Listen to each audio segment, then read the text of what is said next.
I don't know what it says for you when your best years of your life were spent under paper mache for 3 years. It was all downhill after that. Thank you so much. It's going to be tough to say I was misquoted today, as people are already taking the tape recorders out and getting the cell phones going. I too am a recovering journalist. It's a 12-step process, and you can join me. It's not that tough. I used to mock those who would do blogs, because I was convinced, being sort of a sports talk show groupie, that it sounds like a bunch of 20-something-year-old guys living at home with their mom and dad in the basement. Now I am that guy, and it's become sort of a sad commentary for me. I think in some sense, the reason I'm pleased to be here is that in a way, we actually, even though it seems at times we have a very adversarial relationship, I think though in many ways the common denominator is that we are guardians of a sort.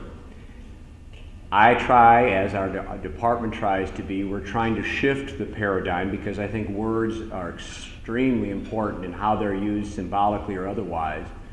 And so when I was brought up in the lab starting in July 11th, 1983, under then David Cooper, the thing that drew me was then a belt line which was 2 lanes, and you faced each other going like this. It's sort of scary to think about it now. And there was a billboard, and it said, "Join the Domestic Peace Corps, be a Madison police officer." And I thought that that was extremely revolutionary in terms of what we had known heretofore in terms of the images that are conjured up when you think about law enforcement. And I really felt that I was sort of raised in the cradle of a guardianship mantra under David Cooper, a mentor to me. We don't always agree on everything, but a mentor is always going to be a mentor. And I do like the philosophical underpinnings of what that image connotes, because quite frankly, although Madison's a very sophisticated city, home to a state capitol and an international university, at the end of the day, when I make remarks, I try to think of myself as Joe or Jill Sixpack and sort of cut through the subterfuge and what is the takeaway that that constituent's going to have from me as the chief as I'm speaking. And so for me, the guardian image versus that of a warrior image is infinitely better. Since I was raised in this profession, I know that there's been wars on crime, wars on drugs, wars on terrorists, and it goes on and on and on. And unfortunately, while I do believe for those who have a military background, the true essence or ethos of a warrior is extremely noble, and there's nothing intrinsically wrong with that image. But I do think that when I'm thinking about the Joe and Jill Sixpack, a warrior sort of suggests an image of win at all costs, ancillary damages can be acceptable, the ends justifies the means, and it has sort of a passive-aggressive sort of connotation to it altogether. When I think of a guardian, I sort of think of someone who's more inclusive, more sheltering, more protecting, more rights-driven, and more process-focused. And I think that's the same thing I see as your role in the proverbial fourth estate, is that in essence you are that last touchstone, that last guardian for which we can hold others accountable and for which we can, as consumers of services, policies, and so forth, be better informed owing to what you folks decide to publish or the tasks that you take on. I'm very lucky that in the Wisconsin market here in Madison, the Wisconsin State Journal, Capital Times, and editorial review boards were gracious enough to host me at various times to talk about what are those issues that we see trending in terms of where Madison is moving forward. For me, it at times can be a little bit of a downer, because I sort of use 2 litmus tests as my laboratories of predictability. One, of course, is the Madison Metropolitan School District. We have 28,000 enrolled students, and by the district's own figures, almost 50% of those students now qualify for federal subsidies, breakfast, lunch, dinners, you name it. Some of our schools, frankly, are as high as 75% in various pockets around the city. And it's, when I talked to one of my friends, Dr. Floyd Rose of 100 Black Men, he comments that when he has discussions with the district and the superintendent, and frankly, the only person who has a harder job than me, I think, is the superintendent of schools in Madison. Juggling all of those various interests is no small feat. But there's about 7,500 students of color by the district's demographics. And of that, he says, and he says he's never been challenged, Dr. Rose, that only roughly about 500 to 700 are actually reading at grade level, where they ought to be. And that over 50% of those, 70% of those are living in poverty. So I do believe that in our community, it's hard to learn when it's harder still to live. When you don't know where your head is going to be on the next pillow, if you don't know where that next meal's coming from, if the mentors in your group, owing to the fact that the single head of household parent is working to try to survive, and you're left to your own devices and you hang out with other peers, you're going to make some desperate choices under desperate conditions, and it leads to a lot of havoc. That's one litmus test. My others is, of course, Madison is a lifelong resident. I can tell you, it's a community of neighborhoods. We have 125 by the city's website. And when I came on as the chief, 22 months seems like 22 years.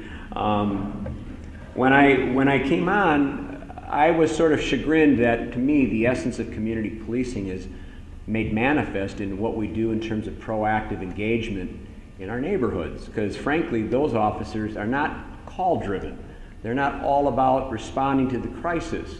It's not all about crime and crime-related disorder issues. There's an awful lot of stuff, frankly, that just deals with the day-to-day quality of life issues that everybody really needs help with. The landlord that doesn't do anything to keep the building up to code or discriminates from even letting you have a lease at the place. The sort of quality of life things that go to things as mundane as noise and nuisance. All of that stuff, while it doesn't really register high on the Richter scale, over time is incredibly important to what we believe is our quality of life issues. And so I always thought the neighborhood officers were truly the embodiment of social workers with a badge, because I went to one of their focus groups about 4 weeks ago, and I was expecting to hear things about gang violence, things about heroin, you name it. And I listened to an hour and a half about landlord-tenant issues. And so those things are very real, very germane to folks that are living in difficult economic, consequential neighborhoods that they don't have a lot of options in Madison. Madison, probably like much of our state, is becoming a dichotomy of haves and have-nots. It's never been more pronounced. I still do a search and seizure class at Madison Memorial. I've been doing it for 12 years. It's part of a sort of a civics class where they bring in various practitioners. So there'll be a judge, there'll be a defense attorney, there'll be a prosecutor, you get it. And so they come in for me. It's billeted as the Fourth Amendment in you, and it's quite clear that after the first 5 minutes is sort of been reduced to how do I keep the cops out of my underage drinking party, which is okay because you still talk about the Fourth Amendment in a context that's very real to them. But as I was at the first hour class, and I have a lot of lingering resentment having gone to Madison West, which is our best high school in the city. But I always resented the fact that, of course, walked 6 miles from Eagle Heights uphill in the wind and the storm, even in June, versus the 6-acre parking lot available to Memorial. So I'm parking in the 6-acre parking lot and dodging in between. How could this kid be bringing a BMW, an Audi, an Escalade? I'm literally getting to the front of the school from the back of the lot from the Mineral Point side. And then, because it's coinciding with first bell, I look to my left in the Gammon Road stride, and there are literally 12 city buses all sort of collectively queuing up simultaneously. And from there I saw just a constant chorus, basically of kids of color coming from our challenged neighborhood.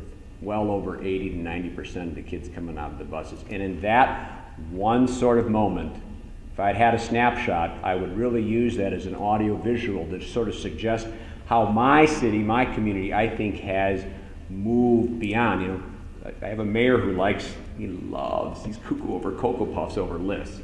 We're the 10 best this, we're the top 25 for this. It was a Monday morning, we have a management team, and he was feeling way too smug for his britches. He won another election, so he's fine. Don't repeat any of this. So, you know, he said, "Did you see, we just made the top 10 list for this."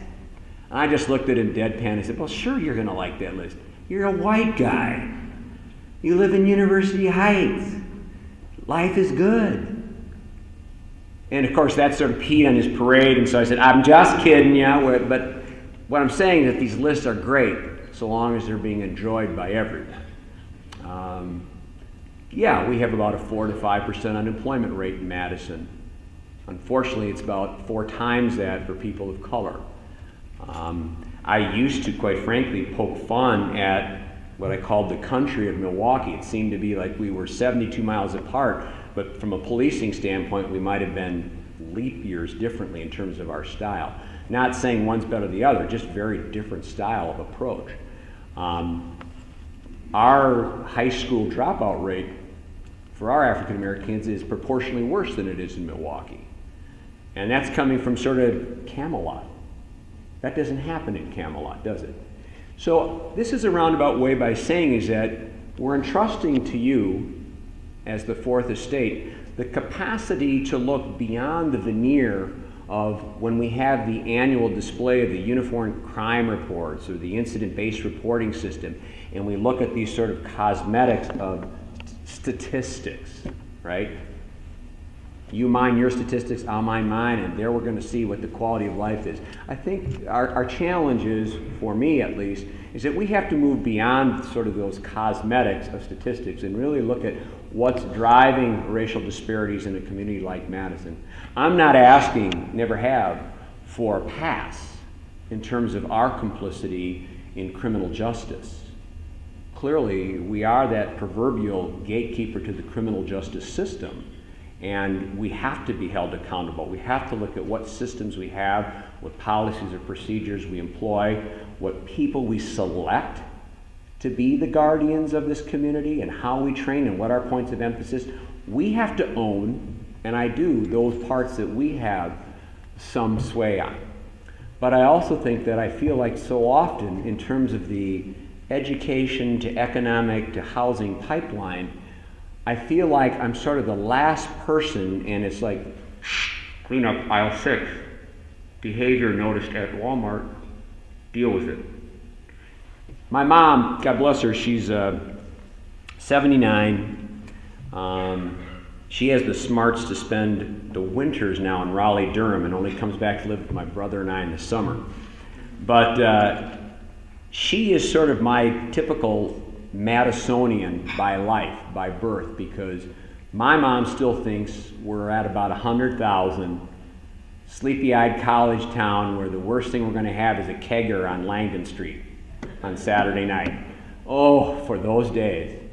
I never knew that when I started in July 11th of 1983, that my officers today would be spending over 8 hours on a call doing a diagnostic in collaboration with Journey Mental Health and making an evaluated decision for the path of least resistance for someone. And normally, since all the beds are filled, we have no voluntary admit. We come time and again to folks that have been around and around, undiagnosed, not taking their drugs. And we go 2.5 hours down the road to Oshkosh. Can you think of anything more inhumane than taking someone who's in a free fall of an episodic break owing to mental illness? And how do we deal with it? We literally push them to the ER for medical clearance, probe what they're thinking, and then put them in the back of a squad car for a 2.5 hour ride one way down the road where they have no idea what that destination looks like. We can do better. We have to do better. I tried getting more money. I tried being nicey nice with the state. No one wants to step up. So I asked the mayor, I said, can I sue the state? It didn't take a lot of urging. And so obviously we have a lawsuit pending against the state of Wisconsin urging declaratory injunctive relief to open up the doors to Mendota again to us, because we would like to have a local facility for all those reasons and then some. But those are the challenges that it's not just the cops. We're in this together. And as we are coming upon March 6th, the anniversary of Tony Robinson's death, I actually want to thank the local media for recognizing their role in also acting as guardians with us, the police department, for the community. And by that I mean when we knew that at some point in time there would be a verdict issued from the district attorney's office, I made the rounds of the media outlets and I said, no one's asking for a moment that you don't take off the gloves and give us the wherewithal if you think we've earned that. That is your prerogative. This is not a prior restraint issue. I understand your role, and I expect that you're going to do what you have to do to call us out when we've done wrong or where criticism is warranted.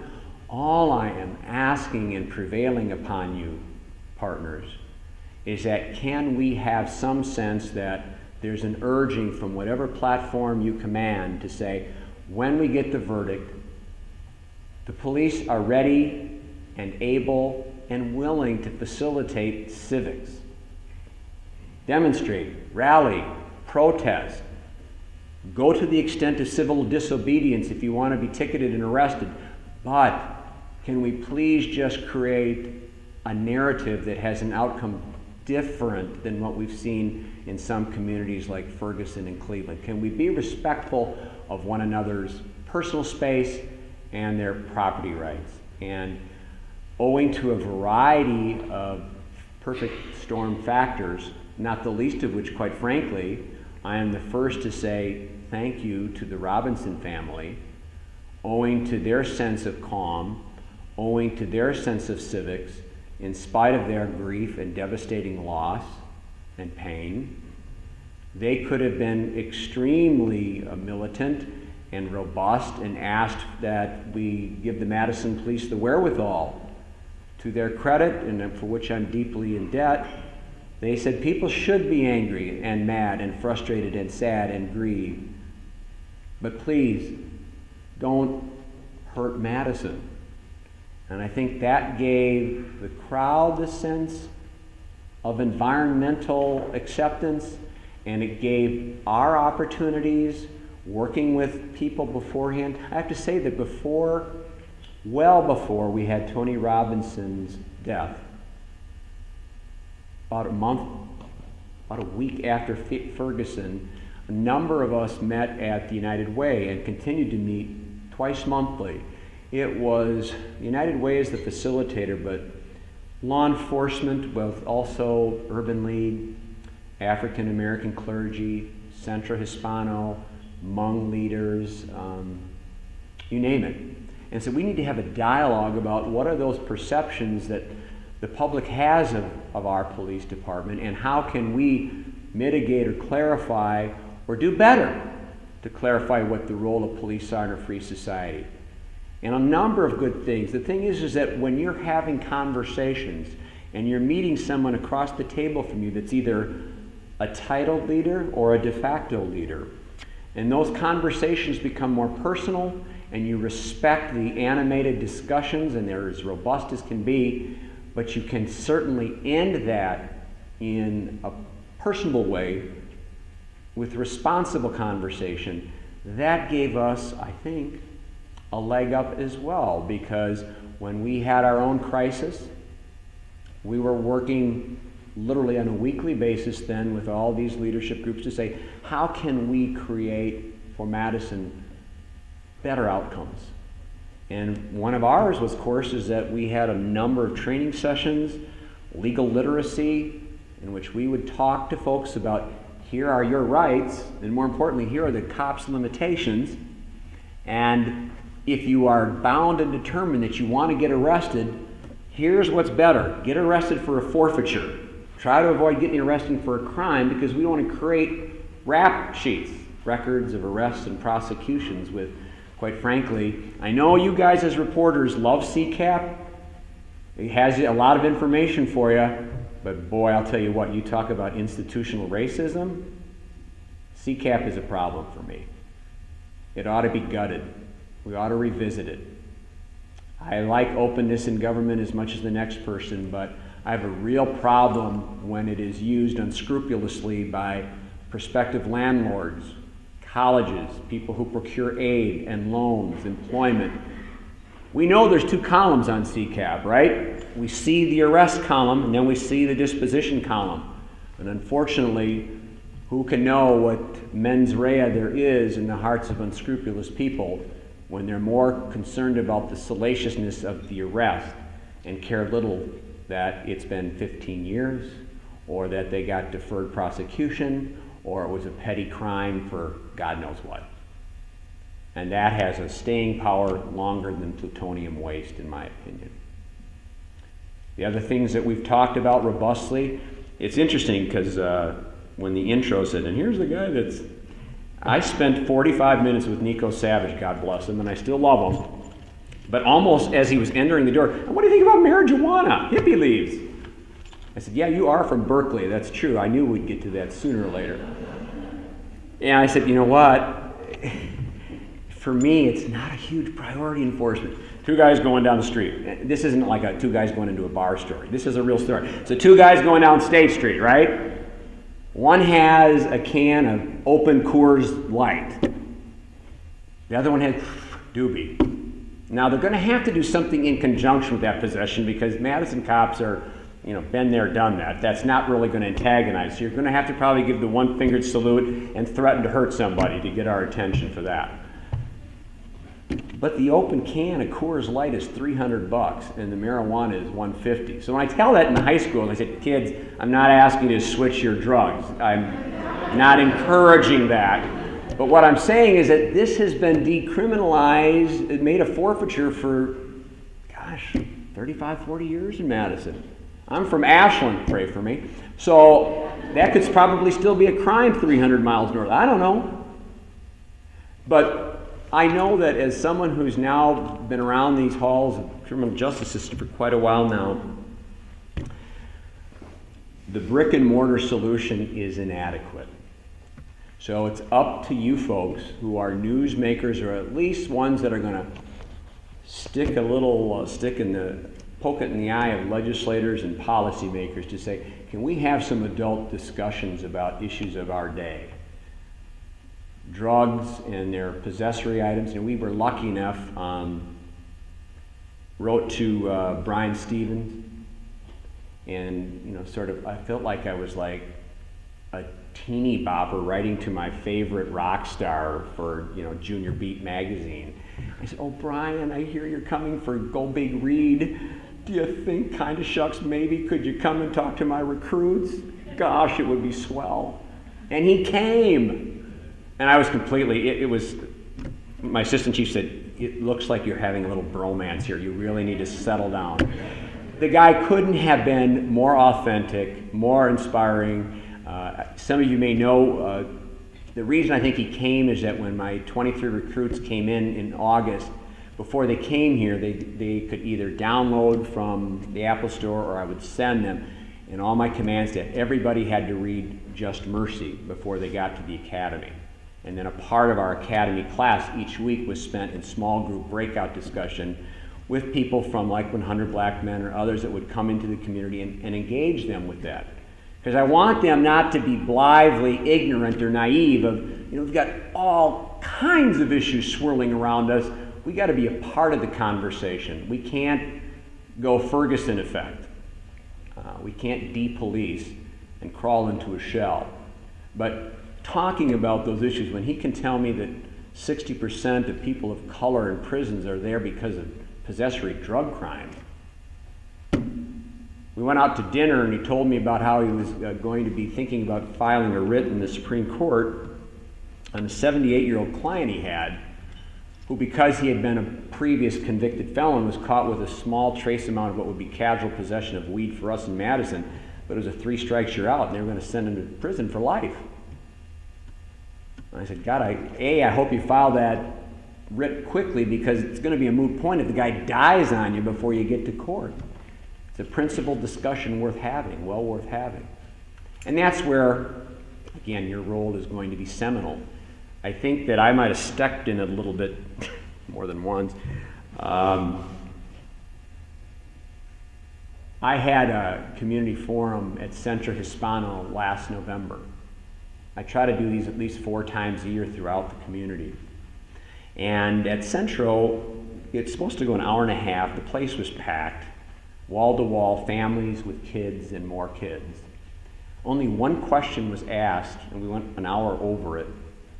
One question was only asked in English. Everything else was Spanish.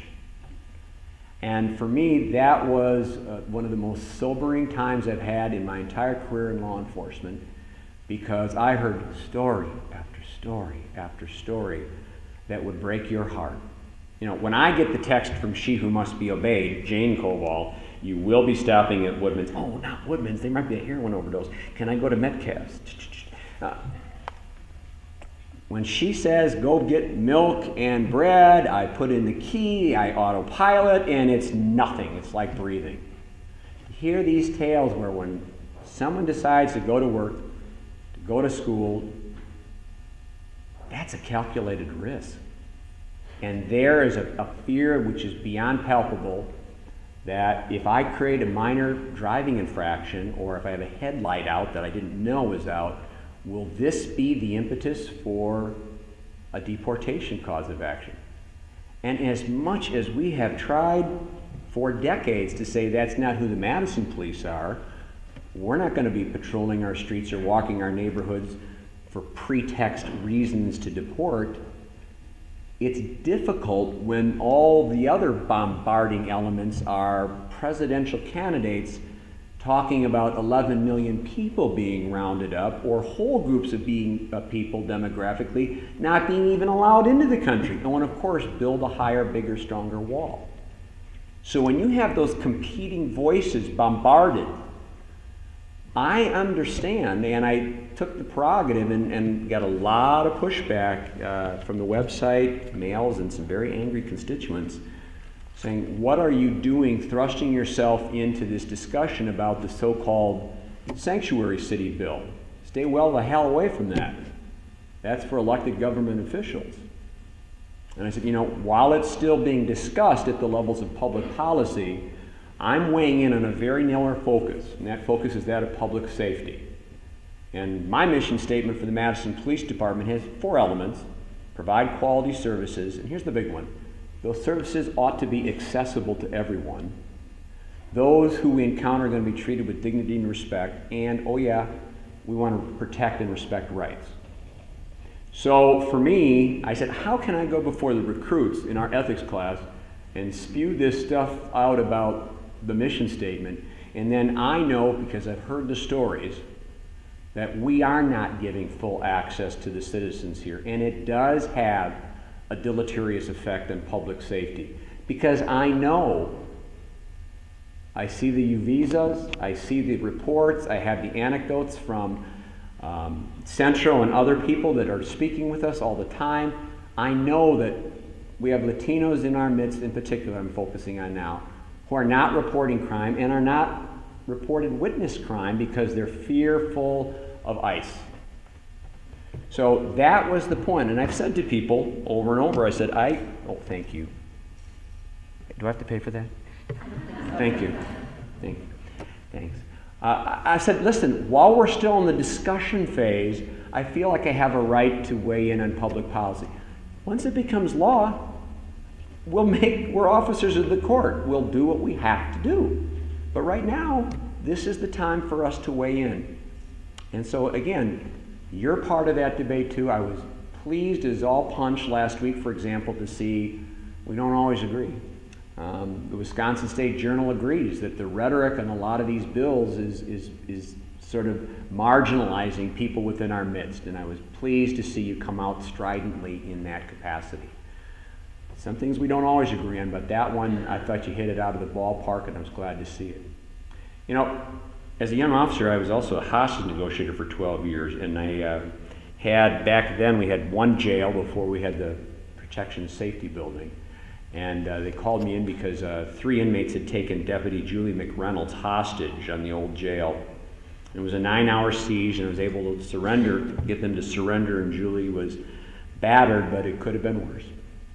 And afterwards, you always have a critical incident debriefing. What went wrong? What went well? I'm feeling pretty good. Negotiated the release of this deputy. There was not a shot fired. It's pretty good. So I was listening to the tactical commander and said, you know, Koval, you didn't do too bad, but, you know, if you had let them talk every now and then, they would have surrendered 3 hours earlier. So with that in mind, do you have questions so that I don't dominate the floor? Anything? Thanks. So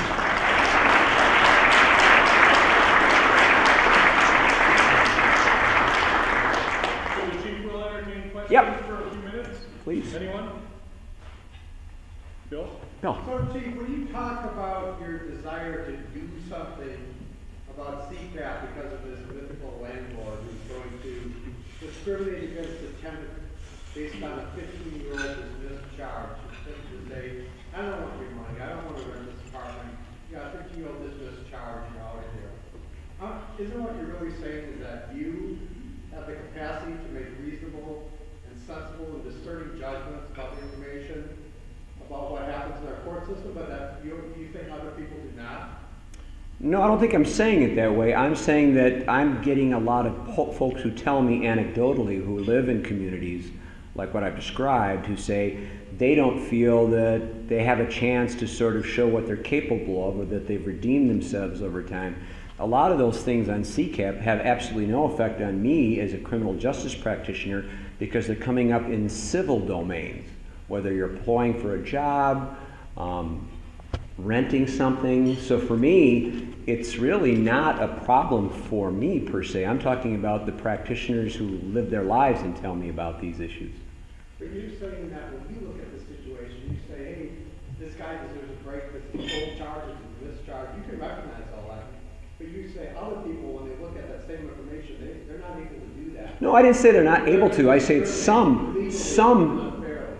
can be unscrupulous with the information that's provided. I'm not painting them all with the same broad indictment by any means. You ever check these things out when people tell you? Well, yes, we do actually. We have seen people who have said, here was a theft when I was 19, I'm 29 now. How long should this be held against me? Which is why, frankly,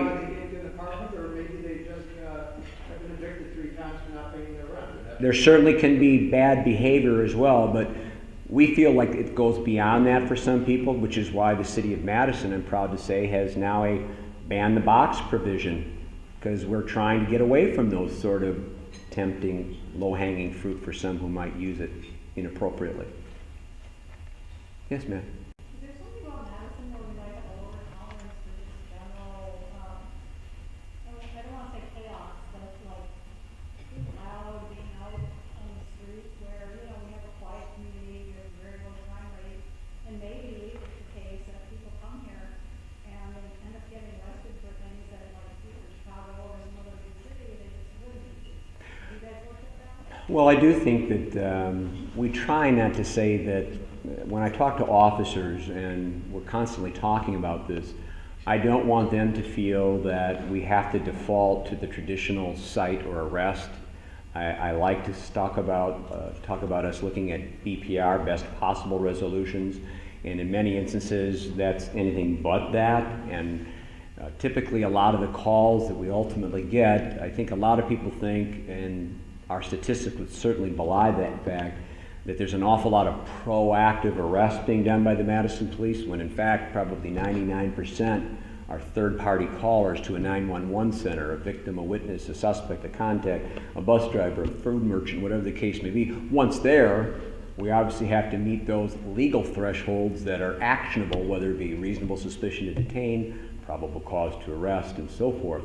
But no, we don't want to get into the process of using a forfeiture mechanism as our quick start remedy to everything. It just becomes cyclical. As a matter of fact, we have, and you probably have read, we probably have some chronic individuals, probably 2 to 3 dozen, that have fine amounts over $10,000 or more. And it's just the ticketing and the ticketing and the ticketing, because you try to get an intervention, you try to get a mental health worker, you try to get an AOADA intervention. A lot of the folks are refusing services, some, and then you're sort of stuck to some extent. But I do think that the tolerances of Madison actually, I think, are pretty good in terms of our citizenry. Some are sort of over the hill, but I think the officer's responsibility in that case is to sort of find what's reasonable based on the totality of those circumstances. At least that's my hope. Yeah. On our editorial pages, we're seeing terms like serve and protect meeting up with redefinition of sorts. We're also seeing militarization of local police forces. And I'm wondering if demographics are driving incendiary flashpoints, or the change in delivery of protective services. Which is the driver? Well, I think there's a lot of things. I think my own profession, to some extent, has been duped and lulled into that imagery, because it's an imagery we all see, whether it's through media, books, novels, whatever the case may be. And I think that was exacerbated in a post-9/11 world, when in the threat of terrorism, we all signed on for the Patriot Act. We were willing to compromise on individual rights of privacy for general safety considerations. And sort of we became to adopt the same mantra and a lot of the same equipment and weaponry as did our military people abroad. And I don't think we said, no, not us, we're pure. No, we got sucked into the same vortex. I certainly inherited a nice sized tank. But again, with all of that imagery, the fact remains is that you have to tell people, our people. That's not what we're looking for in terms of a guardian, in the sense that these are equipment, these are tools, but we have to understand that it's a bad day when we have to succumb to any use of force. You know, I did an audit of 3 months of calls, because of course I was going to get a lot of questions about that, and I had, for 3 months from April, May, June 2014, I think I polled. We went on 47,000 calls, and roughly a little over 15,000 a month. And throughout all that 3 months, total, were 113 use of force. It would be either pepper mace, use of a baton, taser, a takedown technique with your hand, something like that, a trip.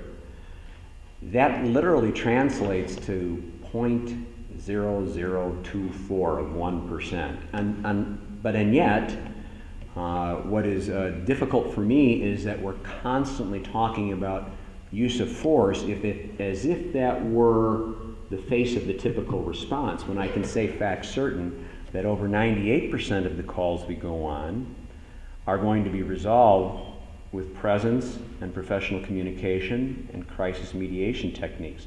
So the key is, with everybody sort of lobbying for Graham versus Connor, it's obsolete, 1989, we got to reset the key on liability, objective reasonableness, it's had its heyday, move on, more liberalize it.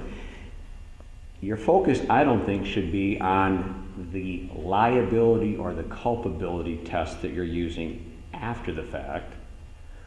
We should be preemptive in looking at what are the techniques we're training in to avoid it altogether. Are you using de-escalation and diffusing? Are you creating distance, space, looking for cover? All of those things, when you can buy time, you buy greater options. And that's what we have to continue to drill time and time and again. But the militarization is, in fact, some mojo that's out of control. I'm trying slowly over time to take it back, but we also can't let the genie out of the bottle. When I started in '83, I had a 6-shot revolver. People want to, oh, come, look at the cops 20 years later. My God, look at the rounds that are being fired. Well, it would take me about 2 seconds to expend this magazine of 16 rounds. And when you're scared shitless, the rounds are going to be sort of coming. We only hit 25% of what we aim at under stress as a nation. Madison's better. But you see what I'm saying? The weaponry of the sophistication of those who choose to do harm or bad things. So many things have changed in the country over time. You know, when I saw this poor woman tonight on, of course, if you're from Madison, you have to get this in. I was watching Wisconsin Public Television tonight before I got here. And they had the poor woman on whose son, she's written a book now. He was one of the original Columbine duo. And talking about, so it sent me way back to Columbine and how, in that instance, what were the police trained to do? Sit, wait, stage. Then when you got a posse going, well, it's too late. It's too late. So you learn from those things. And, 15 years of data by the FBI on active shooters. When I first looked at those statistics in 2014, 2015, we're averaging an active shooter, which through their new definition is 4 or more dead, and it can include the shooter committing suicide, in one single sort of continuous series of events. We were averaging about once every 31, 32 days. Now we're down to half of that, one every 16 days. And look, we just had Kalamazoo, Michigan last Saturday. So I have these newbie recruits that say, oh, do you think that could actually happen in Madison? I said, before Columbine, we had a guy named Aaron Lind in the very city-county building that you're coming to get a cup of coffee. Yes, it could happen in Madison. Don't kid yourself. Yeah, follow. Are we seeing DOJ behind the nationalization of police forces, or are we seeing resistance on the part of citizens and on the part of local police forces to a nationalization of police forces? Well, in the state of Wisconsin, all of the law enforcement agencies, sheriff's departments are all sort of have to be accredited and certified under the state's Department of Justice, the Law Enforcement Standards Board. They set the standards, they set the curriculum, they adopt the mantras for use of force or deadly force. And so everybody sort of takes its cue, if you will, from the state certifiers, the state. And I do think that, again, I would be the first to say law enforcement isn't keen on change. We're sort of reactionary as a group or as an industry. The things that typically get our attention are lawsuits, consent decrees, sort of those tabloid-esque sort of cases that shock from the headlines, and legislative mandates. An example of that would be April 1st, 1989. As an industry, we had done such a deplorable job in response to domestic violence that the state said, effective April 1st, 1989, if there's probable cause, we don't care about whether they're husband and wife living or not living. If there's probable cause, you shall. When you see the word shall versus may, you don't see that many times in our statutes. Police officers have a lot of discretion. But that sort of was a game changer. And I think even when, do we all know what affects the mandatory arrest? There's 5 groups. If you're currently married, formerly married, currently reside, formerly reside, or adults who have a child in common. Well, what if you and I, I'll pick on you, sorry. You and I are dating, then I'm a good Catholic boy. Don't you ever forget that. So I never do sleepovers at your house. But tonight you said something nasty about my beloved Notre Dame, and so I pushed you and I threatened you. The cops come, separate, isolate, interview. Well, under the state's mandatory arrest, we don't apply.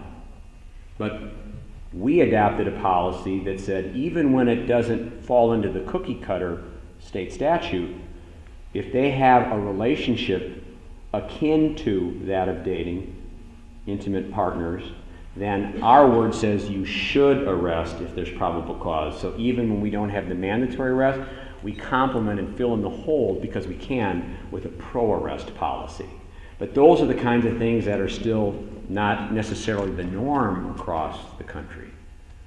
It's up to, we can always set higher standards, we just can't denigrate the standards that are minimally in place.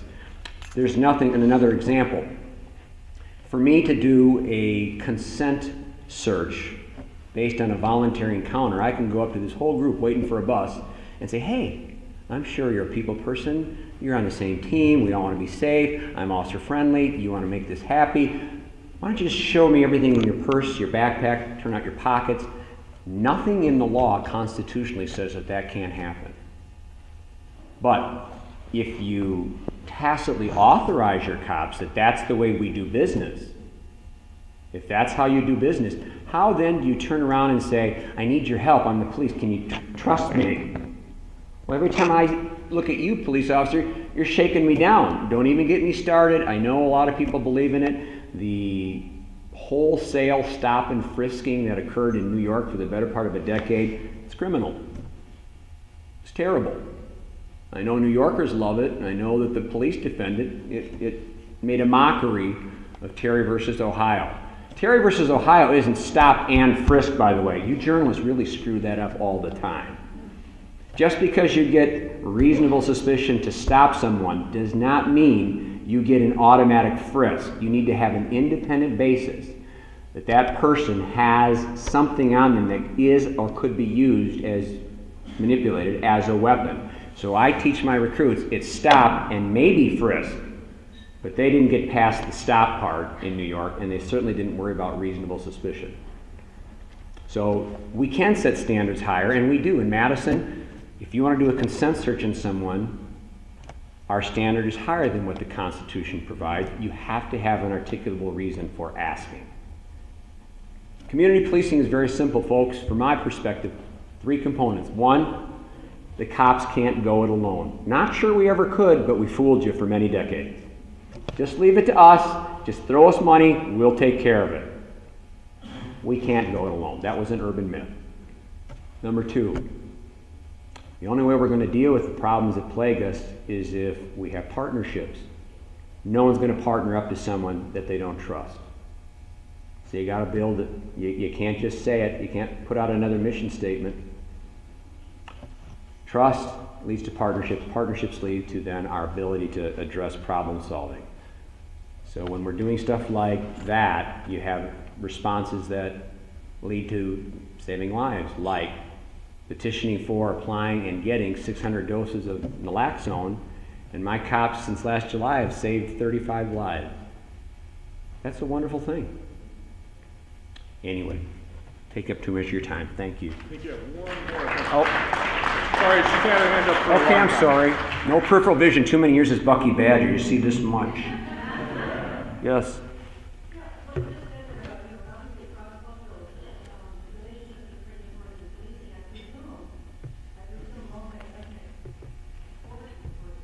Absolutely. Yeah.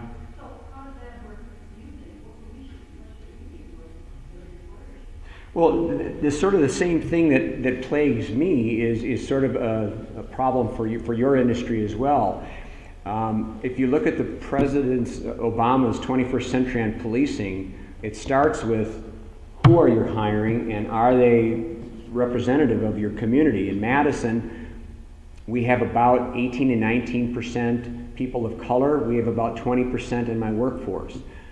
In Madison, there's 8.5% African American. My workforce has 10. Where I need to do better are Latinos and Hmong. One of the biggest things that's huge that people can't hardly believe that I can say this in 2016, but federal, state, county, local, university, municipal, corrections, women only comprise 12% of our workforce. Madison remarkably leads the country for municipal policing at 31%.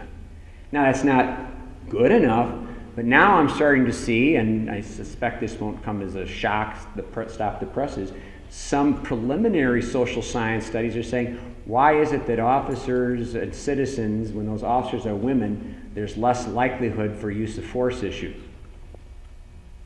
Just saying. Certainly want to look at that. Anyway, thanks.